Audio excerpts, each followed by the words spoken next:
हरिओम श्रीराम अंबज्ञ नाथ संगत. रजनीवीरा नामजोशी, शिवाजीनगर केंद्र, पुणे. सगळ्यांचा सारखा अनुभव की बापू आपल्याबरोबर सतत असतो. असाच पडण्याचा, म्हणजे मी कशी पडले त्याचा आणखीन छान अनुभव सांगते मी तुम्हाला. मुंबईला मफतलाल बाथ म्हणून एक जागा आहे. कोणीही बाहेरचं, मुंबई बाहेरचं आलं की त्यांना तो मफतलाल क्लब दाखवणं, ते स्विमिंग पूल दाखवणं, त्यांच्याबरोबर फिरणं हा एक आमचा कार्यक्रम असतो. असेच काही पाहुणे आले होते आणि त्या पाहुण्यांना घेऊन आम्ही त्या मफतलाल बाथमध्ये गेलो, क्लबमध्ये गेलो. तिथे पोहण्याचा पुरुषांचा खूप मोठा असा स्विमिंग पूल आहे. बायकांचा लहान आहे पण पुरुषांचा खूप मोठा आहे आणि त्याला अशी वर गॅलरी केलेली आहे तिथून बघायला, आणि अतिशय मनोहर आणि छान दिसतं तिथून. सगळ्या पाहुण्यांना मी घेऊन वर गेले आणि वरच्या गॅलरीतून आम्ही बघत होतो कसं छान समुद्र आहे आणि इथे क्लब, इथे स्विमिंग पूल आहे. त्याचं काय आहे, त्या गॅलरीच्या ज्या पायऱ्या आहेत ना त्या जरा विचित्र आहेत. काही ठिकाणी आहेत आणि काही ठिकाणी नाही आहेत त्या पायऱ्या.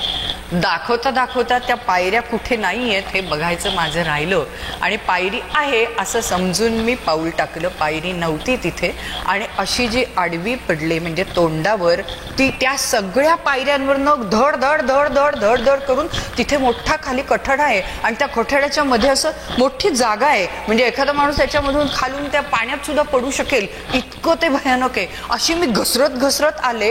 कोणाला काही कळतच नव्हतं आणि मला तर काहीच कळत नव्हतं. आणि अशी खाली खाली खाली खाली घसरत आल्यावर अचानक कुठून एक बाई त्या शेवटच्या पायरीवर येऊन बसली. तिच्या पाठीवर मी धाणकन आदळले. थोड्या वेळाने मी जरा अशी तिरमिरीतून जागी झाले. बघितलं तर मला खूप लागलं होतं पण हाडबिडं काही मोडली नव्हती. मी सरळ बसू शकले उठून. आणि मग माझ्या डोक्यात पहिली हाच विचार आला की आज बापूंनी ह्या बाईला जर इथे अरेंज केली नसती मी पडत असताना, तर मी कुठे पडले असते. ती बाई जर नसती तर मी त्या थाडकन त्या कठड्यावर पडले असते. कदाचित त्याच्यावर उलटून ती खाली पडले असते, पाण्यात पडले असते, काय वाटेल ते होऊ शकलं असतं. नाहीतर डोक्याला तरी भरपूर मार लागला असता त्या कठड्याचा.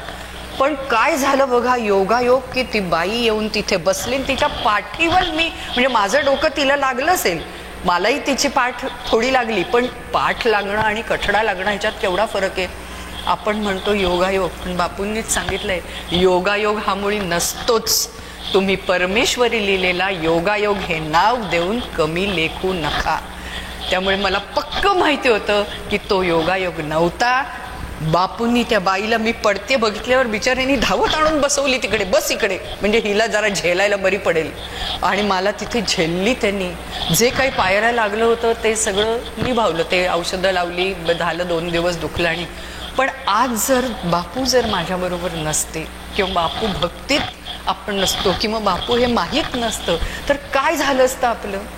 असाच बापू राया, तू माझ्याबरोबर क्षणोक्षणी राहा, क्षणोक्षणी राहा, आणि हे जीवन असं धन्य कर तुझ्या कृपेने, तुझ्या प्रेमाने आणि तुझ्या भक्तिरसात मला न्हावून निघू दे बापूराया. अंबज्ञ अंबज्ञ अंबज्ञ नाथ संगत.